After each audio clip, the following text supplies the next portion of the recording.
Izzy and the Moonlit Garden. Chapter 2. The Letter. Luna was a strange mare indeed. For one, Izzy knew that her name was an extremely old word for the moon. Her mother had remarked as such, and Izzy was grateful that she hadn't batted an eye when she declared her intents to visit this Luna 3 times a week come the weekend. As for Luna, Izzy thought it was odd too, that she refused to enter the village. Izzy hasn't pressed the issue, not even when Luna turned down her snack offerings whenever she came by with a bag of candy and treats. "Thank you for the candy and tea, Izzy," she said at the time, as Izzy set them down upon the gardener's crude table. "But I am afraid I am not quite in the mood for candy." So very strange.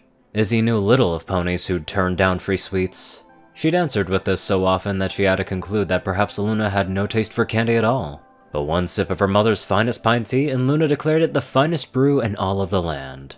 Most of all, what the gardener did accept without question were her creations. Izzy started small, as with all things. Her new companion raised an eyebrow at what she'd presented next.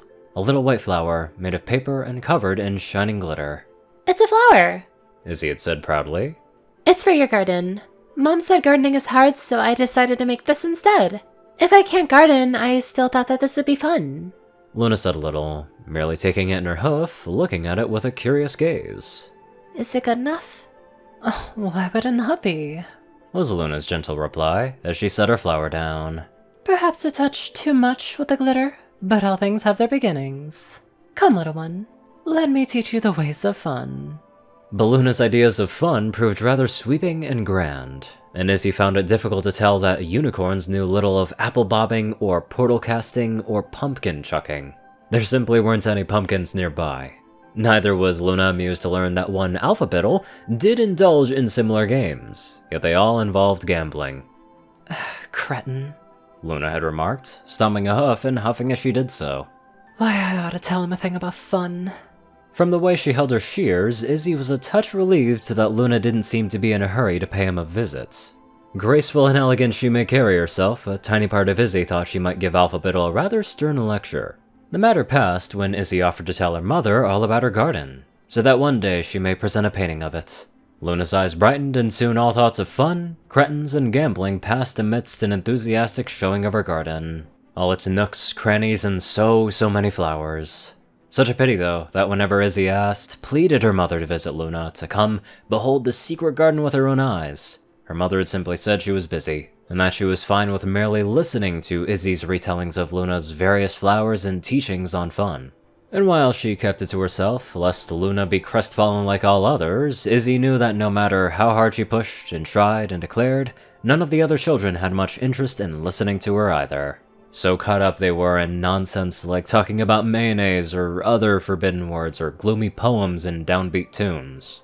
But one day, as spring turned to summer, Luna offered a gift of her own. She'd arrived there on the first day of the weekend, carrying a bag with a few more paper flowers, this time with less glitter and more variety. But Luna was nowhere to be seen. The cloaked mare wasn't at her stone table, nor was she tending to her latest, marginally less withered batch of roses. Nor was she even at her leaf-covered nook. Then little Tiberius squeaked, pointing up.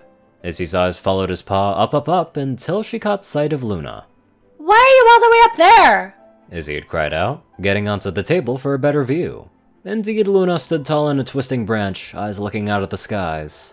She looked down from up above, and disappeared into the surrounding branches and leaves. Before Izzy could cry out in surprise, the gardener had re-emerged, out of the undergrowth in front of her with nary a sound. "Whoa!" Izzy said. "How did you...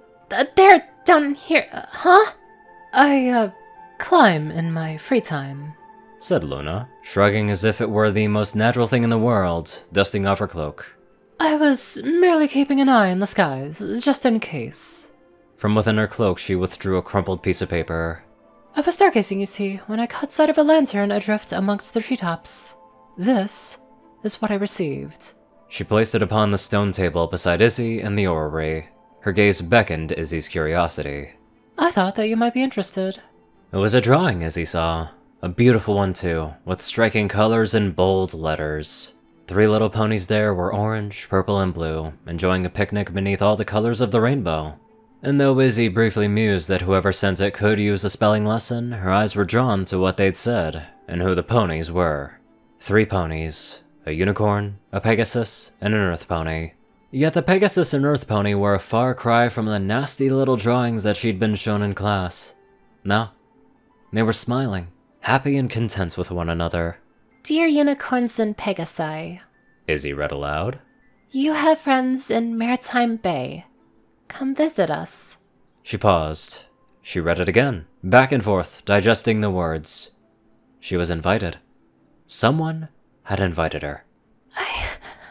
I have friends? She whispered. Izzy? I have friends! Izzy exclaimed, hopping off of the stone table, giggling. I have friends, Tiberius! The possum said nothing, but he squeaked, and she laughed harder still. Then I gotta visit! Izzy exclaimed, prancing around, the happiest she had ever been. Okay, I don't know where Maritime Bay is, but I have to visit. Right, Luna? But Luna was quiet. Quieter somehow than when Izzy first met her, as she looked at her with eyes that suddenly looked far older than they should. Luna began, looking a touch unsure.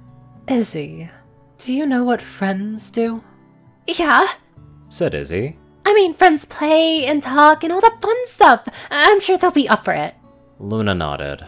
Right, and how do you speak with your friends? Oh, they usually just listen to me. They're very polite. Not that they can talk, I think. They just sort of sit there and all. Luna raised an eyebrow. And what do you play with them? Well, I try to play hide and seek with Pebbles, but when it was my turn, she just seemed confused. But that's okay. Izzy rubbed her chin. She can't roll very fast either. She has a chip on her back. She giggled. Charades isn't very exciting either. They always pretend to be different kinds of rocks. She glanced at the letter. And I don't think they can read either. I can read to them. She blinked and smiled wider. Oh, I could bring them here with some paint. I could paint them with you. It'd be fun, and there's gonna be lots of... Izzy. Luna finally said again, very quietly. Do you have Philly friends? Friends your age? Friends who do talk back? Oh, I mean, I just talk to Pebbles and Chip a lot more. Why? Luna shook her head. Rocks can be companions for some, Izzy, said the gardener, her gaze flicking towards the stone table. But I do not think that they are right for you. Then I have to visit Maritime Bay. Izzy concluded. I need to know. I need to know what friends do. Whoever wrote this has got to know. But Luna's glare was harsh and cold. Izzy stopped, shuffling back. Luna has never looked as deathly cold and silent as she did now. The warmth she held withdrawn. Nay, she said, voice stern. I would not advise it. Izzy's eyes widened. Is it the Pegasi? I heard they're mean, or is it the Earth Ponies? But, I guess we can make this work. Luna shook her head, tapping impatiently. Nay, Izzy, she said. You are hardly acquainted with whomever wrote this letter. And if the unicorns of these woods refuse to see eye to eye with us, then what use would visiting these other ponies be? You don't know that. I do, Luna retorted, voice rising. I have seen it. Hope and cherished talks of friendship. And yet, it faltered. It faded, as all things do. Do not waste your time. They are not your friends, and I do not wish for you to be disappointed as she. Her voice trailed off, and her glare softened. Luna's lips quivered as she choked out the last words, her hoof tugging at her cloak with uncertainty. As others were. She looked away from her and said no more. Izzy felt her own lips tremble, but she held on as she gave Tiberius a quiet, sad little stroke. Okay. Izzy said, feeling a little numb. Then I guess I'll just leave these here. Setting down the bag of paper flowers, she turned away to leave, without another word spoken, nor thoughts that passed her mind. However, just as she was to depart, pushing the vines aside, she heard Luna call out to her. Izzy, wait! She stopped. When she turned around, she saw Luna approach, letter and hoof. Gone was her unkind glare, and only a warm gaze remained. I'm sorry, that was harsh. Luna murmured. This other pony.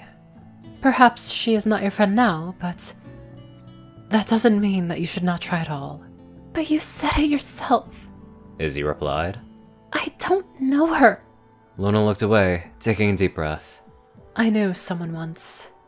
She loved to write letters too. She preferred the message with a soft smile. I suppose it would not hurt to start, would it? Izzy nodded slowly as she took the message in her hooves. A thought crossed her mind. Oh, should I come visit then? How old are you? 8.5. Then, no, not yet. Awfully unsafe for a child of your age to travel by your lonesome. But I'll be 10 soon. Izzy protested. I'll be ready. Then you best prepare, said Luna, voice gentler still. Don't you want them to smile when you show them your finest works? We have plenty of time. So much time. Luna's words stayed with Izzy long into the night that followed. She'd answered yes with little hesitation, and for hours on end she walked back all the way to her cottage. Izzy thought of little else but the letter. Who had written it, she wondered? Who would send it out? Who had taken time out of their day to draw her such pretty ponies? She was so excited that she almost forgot to eat dinner, and her mother merely gave her a fond little nod when Izzy tried and failed to mention just what it was that Luna showed her that day. You can tell me when you're ready, said her mother. Izzy said nothing in response, merely giggled. She gave her mother a quick embrace and bolted upstairs, thoughts drifting off into the realm of dreams the moment she hopped onto her bed. Lavender. So much lavender. She stood upon an endless expanse of lavender. So she ran, laughing freely and happily. From up above, 1,000 lanterns glowed, descending from the starry night above. Each of them had their own letter, and Izzy wondered how many of them came from little fillies and colts such as she, awaiting friends from beyond their homes. Their laughter mingled with Izzy's own as she pranced and ran and did everything that she could to let her joy pour out all around her. Rock paintings, orreries, paint flowers, tiny colorful bracelets. So many things to do, and so many friends to find. And as she laid down at last on that endless field of lavender, looking up at the moon above, Izzy wondered whose glowing eyes it were that looked back at her, for she had never known the moon to bear a shadowy mare cast upon its surface. I'm still loving how adorable and elegant this fic is. It's so charming, and it just makes you want to read more. Anyways, let's get on to our fluorescent donators. Top donators are 630, J10 Man, Only One Thing, Ceru Orion, and IronSky. Darkside, Rayden, Narwhals, Blackmoonheart, Pastel Skies, Austin Rolan, Stu Hex, Sword Brother, Mordred, Omicron Lyrae, Will, Chris, Twinkie, Hadzaza, Riot Soul, Badass Waffle, Shadow Moon, Luigi88, and many more awesome people. Thank you all so much for watching this video, and live life to the fullest.